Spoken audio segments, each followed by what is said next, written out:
Team Perot won the French Connection tournament this morning to end Sabres development camp, but that doesn't matter. What matters is who stood out this week. And Paul, it was the goalie prospects, Eric Portillo and Devin Levi. I mean, they had a week. They were put through some work, and they shined today in that tournament. What did you see from them? They shined the whole week. The minute they stood on the ice, I mean, on the first day, you could see how good they were.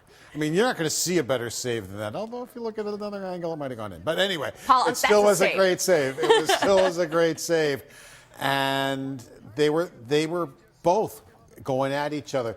They both had 2 shutouts during this tournament. It was against each other. They went 0-0 into a shootout. Both times they faced each other. So they were just great to see them.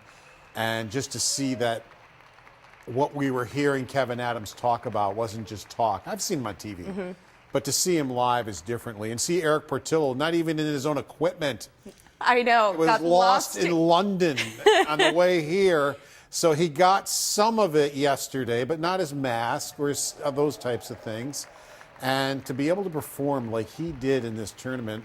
With that trophy. I would have given him the MVP, quite honestly, just the way he performed throughout the tournament. And we saw that video of him with the trophy. Eric Portillo, he is going back to Michigan next year for his senior season, but he looked like he belonged with the Buffalo Sabres this week. If he stays at Michigan, which he says he's going to do, they could possibly lose him to free agency next year. Do you think that there's a chance that he could come back? Or also defenseman Ryan Johnson, who thinks he's returning to the University of Minnesota for his senior season.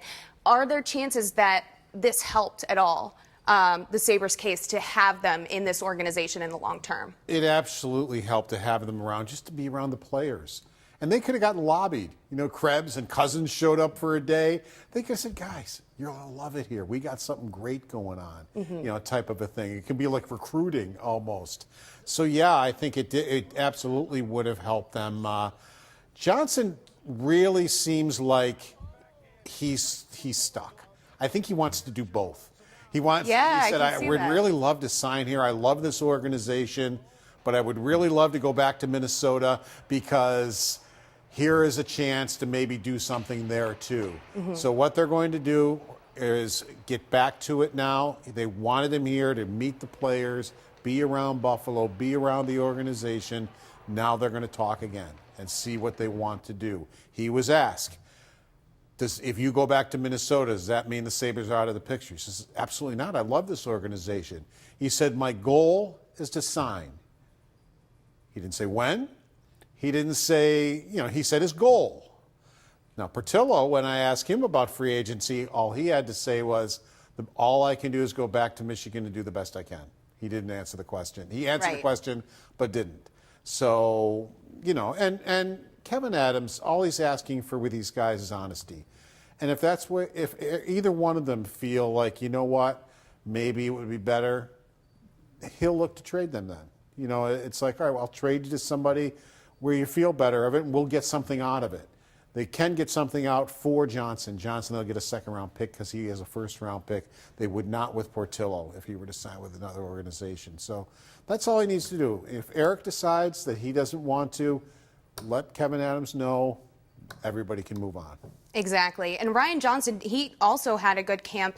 Talking about guys with good camps this week, Jack Quinn. I mean, this is his first development camp because of COVID. But, I mean, he looked like he was on another level out there on the ice, and he was just trying everything that he possibly could against the other guys today. And a lot of it was working for him, except for that stop from Devin Levi that you say might not be a stop, but I still think it's a stop. But also leadership-wise, Jack Quinn looked good. What did you see from him? And they should have. I mean, Quinn, Peterka, Krebs, Samuelson, they all should have looked above. And by doing that, and they did it. And Quinn especially. And they were the leaders. They're the guys that the young guys look at and say, hey, these can be my teammates. These guys. Look at how much these guys love the organization. Look at how much these guys are into being Sabres. They had to be here, but they wanted to be here too. They could have thought, well, I've been in the NHL. What do I got to come to this for? But no, they wanted to come to this, and they wanted to be a leader. And you're right, Quinn played very, very well, as did probably all of them. I don't think any of them that had NHL experience would ever look bad. Right. None of them looked like they struggled, of course. I mean, they have that experience. And then you have the 3 draft picks coming into this. Matthew Savoy, the number 9 pick, was out with an injury.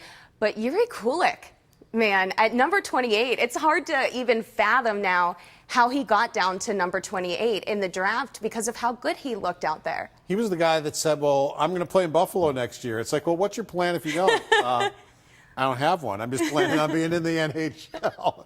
It's like, yeah, okay, you're probably not. But you know what, though? Watching him in this camp, if there was some reason, and there isn't one, that he would have to play, I think he'd be fine. I think he could if he had to.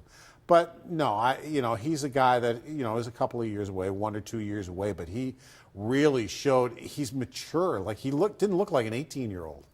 The way he carries the puck, the way he carried himself, the way he plays the game, his intelligence with the game, he looked older than beyond his years. So, that's something that's going to help him too. And, the 3 draft picks, he might be the first one of the 3 that gets Possibly. into the NHL. He's got that kind of talent. And him looking beyond his years, we're talking about guys like Peyton Krebs and Jack Quinn, like they're the older guys. They're still so young. There's so much promise in this organization, and a lot of young guys we got to see this week that could potentially be able to step up really soon.